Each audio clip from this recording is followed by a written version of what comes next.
Plus de 2 mois déjà que l'on n'a pas vu ces véhicules en circulation sur les artères routières du Bénin. 2 interminables mois aux yeux des patrons et gérants des compagnies de transport en commun dont les revenus sur cette période se sont réduits à néant. Le chiffre d'affaires a diminué parce que nous sommes à 50% remplis actuellement et ça ne couvre même pas les charges.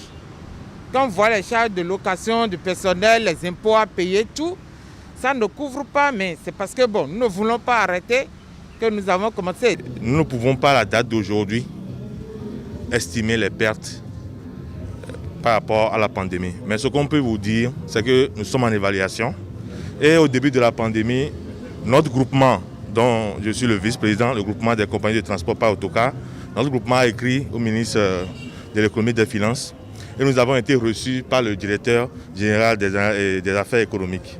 Donc ils nous ont fait part de leur soutien et nous ont dit de fournir un certain nombre d'informations relatives aux charges sociales, relatives à la masse salariale et autres. Depuis ce 2 juin, fin des restrictions et levée des interdictions, les véhicules de transport en commun peuvent de nouveau circuler librement sur toute l'étendue du territoire national. Mais des conditions strictes de sécurité sanitaire doivent être appliquées. Et avec elles, des changements majeurs dans la tarification des lignes réouvertes.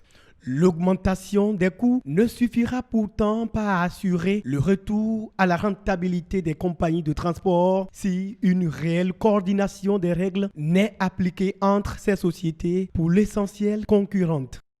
Nous, en tant que syndicalistes, ne pouvons rien dire aux endroits de nos conducteurs. Donc même si quelqu'un fixe un prix, c'est à sa volonté.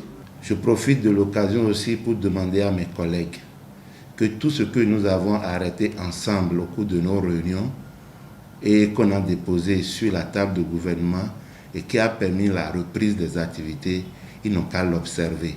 Parce que la non-observation de cette disposition entraîne encore une autre suspension. Moi, je demande que l'État régularise les prix.